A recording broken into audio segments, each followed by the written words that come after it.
Et pendant les études, Ellie finit par déranger Takane en restant trop près. Et quant à Shirota, il se souvient d'il y a 30 minutes, quand il était en route vers la maison de Takane, jusqu'à ce que soudain, il rencontre Ellie sur le chemin. Et quand il lui a dit qu'il étudierait chez Takane, Ellie a décidé de l'accompagner et a commencé à insister pour qu'il l'emmène. Dans ce cas, Shirota sans choix finit par accepter la demande d'Ellie. Cependant, au milieu des études, Ellie s'avère être une personne très bavarde, laissant Takane clairement de mauvaise humeur. En la voyant ainsi, Shirota en déduit qu'elle est en colère contre Ellie. Soudain, Takane perd patience et conseille à Ellie de demander de l'aide à sa petite amie pour ses études, car il pense qu'une personne méprisable s'entend mieux avec ses camarades. En entendant cela, Ellie, sans comprendre l'offense qu'elle vient de subir, se contente de dire que sa petite amie est très occupée par son travail et que c'est pourquoi elle ne peut pas l'aider beaucoup. Shirota, quant à lui, entend Takane dire « petite amie » et ne comprend rien. Mais après avoir réfléchi un peu, il se souvient qu'Ellie lui avait dit qu'elle s'entendait mieux avec les filles, et commence alors à mieux comprendre ce que Takane voulait dire. Soudain, en plein milieu de ses études, Ellie s'approche à nouveau de Takane pour lui demander de l'aide pour un exercice de mathématiques. Cependant, Ellie finit par lui toucher les seins exprès. Voyant cela, Shirota réalise que la jeune fille agit ainsi avec un but précis, mais il écarte rapidement cette pensée, persuadé qu'Ellie ne ferait pas une chose pareille. Sur ce, Takane, d'un ton menaçant, ordonne à Shirota d'aller leur chercher à boire pour qu'elle puisse être seule avec Ellie un moment. Dès qu'il l'entend, Shirota comprend immédiatement le problème que cela poserait de les laisser seuls. Il tente alors de changer de sujet, mais Takane le regarde d'un air mauvais et lui dit de se dépêcher. Dès qu'elle se retrouve seule avec Ellie, Takane la renvoie aussitôt, prétextant qu'il sera difficile d'aider deux personnes à étudier en même temps. En entendant cela, Ellie s'excuse et annonce qu'elle partira après lui avoir parlé de quelque chose. Elle demande ensuite si Takane sort avec Shirota. Face à cette question soudaine, Takane prend peur, mais reprend vite ses esprits et affirme qu'elle ne sortirait jamais avec un homme comme lui. Ellie insiste alors sur le sujet, insinuant qu'elles ne sont tout simplement pas encore ensemble, mais qu'un jour cela arrivera. Cependant, Takane lui fait comprendre qu'Ellie est en train de s'embrouiller, et lui dit qu'elle peut imaginer ce qu'elle veut, mais lui demande de ne pas se faire d'illusions. La voyant si mal à l'aise avec ce sujet, Ellie en déduit que Takane cache ses véritables sentiments et lui demande de s'ouvrir davantage. Mais même en disant cela, Ellie comprend que Shirota peut être un peu lent, ce qui complique encore la tâche de Takane. Quant à Shirota, Ellie dit qu'il a une faible estime de lui-même, ce qui l'empêche de remarquer tous les signes d'affection que Takane lui adresse. En entendant cela, Takane détourne l'attention d'elle, affirmant qu'elle avait déjà demandé à une amie de parler à Shirota pour le tester. Ellie aborde alors ce nouveau sujet sans même remarquer la fuite de Takane, puis demande ce que cette amie a tenté de faire pour attirer l'attention de Shirota. Takane commence alors à parler de certaines choses qu'elle a faites, sans toutefois préciser que c'était elle. En entendant toutes ces histoires, Ellie affirme que l'amie de Takane a vraiment beaucoup de courage, même si la réaction de Shirota à ses avances a été froide. Quant à Takane, elle dit que son amie se sentait en insécurité après toutes ses tentatives, car elle pensait que Shirota ne la voyait pas comme une femme, puisqu'elle n'a répondu à aucune de ses provocations.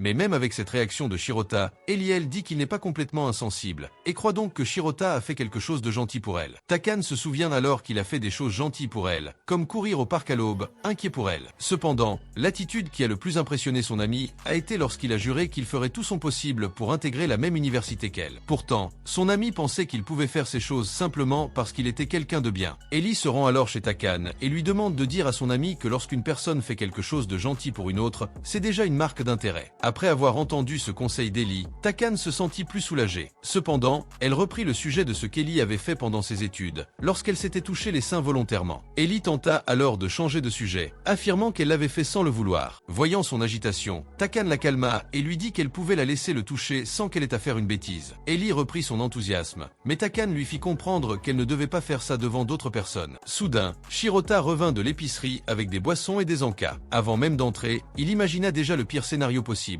Mais il fut surpris en s'approchant de la porte et en les entendant parler comme s'ils s'entendaient bien. Puis, il colle son oreille contre la porte pour mieux entendre ce qu'ils disent et les remarques au sujet d'Ellie serrant quelque chose de doux. Shirota commence alors à penser à des choses étranges et se demande ce qui s'est passé entre eux pendant qu'il était dehors. Mais finalement, Shirota découvre que la chose mignonne qu'Ellie caressait n'était en fait que le chat de Takane. Un autre jour, Takane et Shirota marchent ensemble vers l'école, et elle en profite pour lui expliquer l'utilité de son blazer lorsqu'elle active sa capacité spéciale. Dans ce cas, cela l'aide à cacher sa transpiration, la protégeant ainsi des regards masculins indésirables. Après la conversation, Takane propose de jouer à un jeu pour passer le temps. Elle lui demande alors de se retourner pour qu'elle puisse utiliser son pouvoir. Une fois qu'elle l'a fait, elle lui demande quel vêtement il a enlevé pour utiliser son pouvoir, le haut ou le bas. Mais avant qu'il puisse répondre, Takane décide de parier sur sa victoire ou sa défaite. Puis elle précise que le perdant doit obéir aux ordres du gagnant. Mais lorsqu'il s'accroche à son jeu, Shirota lui répond qu'il s'agit plus d'un pari de hasard que d'un jeu, car il ne pourra pas deviner logiquement quel vêtement elle a enlevé. Takane lui rappelle elle alors qu'il peut simplement prêter attention à elle et à ses mouvements, car ainsi il trouvera la bonne réponse. Et s'il n'y parvient pas malgré ses indices, Takane lui dit qu'il peut deviner une réponse, ce qui lui donnera 50% de chance de gagner et de lui donner un ordre. Cependant, elle lui fait comprendre que s'il lui demande quelque chose d'obscène, elle l'attachera et lui soudera un écouteur, ce qui lui laissera sa voix gravée dans la tête à jamais. En entendant cela, Shirota commence à s'inquiéter, lui disant qu'elle manque d'équilibre. Sur ce, il se dirige vers l'école, et Shirota en profite pour observer et analyser Takane, espérant pouvoir deviner quel vêtement elle a enlevé. Mais quand il se voit la fixer autant, Shirota se sent comme un pervers complet, et une autre moquerie que Takane a faite à son égard lui vient à l'esprit, avec elle disant qu'il a évolué d'un look caché à un look explicite, puisqu'il ne cache même plus son apparence. À ce moment-là, Shirota ne sait pas quoi faire, jusqu'à ce que soudain, il remarque une flaque d'eau à proximité, puis attend que Takamine passe à côté, afin de pouvoir regarder le reflet de sa culotte dans l'eau, et ainsi, confirmer si c'est la pièce qu'elle a enlevée ou non. Mais lorsqu'il se rappelle qu'il est possible qu'il la voie complètement nue en dessous, Shirota se fiche complètement et finit par ne pas jeter un coup d'œil à l'eau. Dès qu'ils atteignent la destination convenue, Takane lui demande quel vêtement elle a enlevé, et Shirota répond que c'était son soutien-gorge. Takane le regarde avec déception et affirme qu'en fait, elle a enlevé ses fesses. Elle lui rappelle ensuite que s'il avait ne serait-ce qu'un peu regardé sous sa jupe, il aurait eu la bonne réponse. Cependant, elle pense qu'il pensait tellement à lui demander quelque chose d'obscène lorsqu'il a gagné le concours qu'il n'a même pas pensé à une stratégie. Quant à Shirota, il dit temporairement qu'il avait pensé à la stratégie de regarder ses fesses dans le reflet de l'eau, mais que, faute de courage, il a échoué lamentablement. De plus, Shirota pense que cette dispute ne ferait que le faire perdre, car même s'il devinait la pièce volée par Takane, cela montrerait qu'il est un pervers qui scrute constamment les jupes des filles. Quant à Takane, elle lui demande quelle obscénité il lui poserait s'il avait gagné,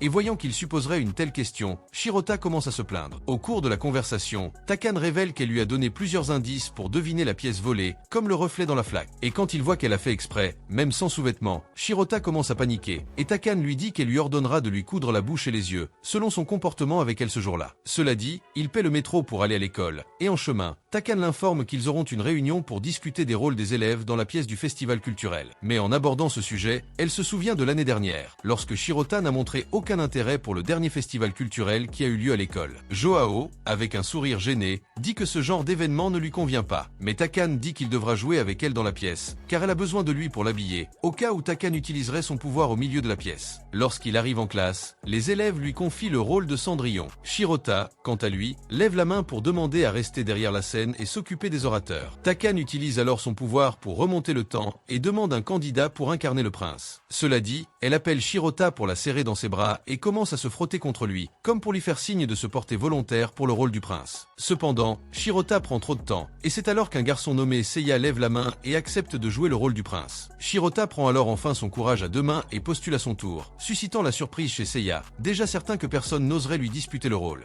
Oh, il s'est énervé. Tu vois, il y a un autre coq dans votre jardin et vous voulez rattraper le temps perdu. Voyons comment ça se passe dans la prochaine vidéo. Aimez et abonnez-vous. Je vais y aller.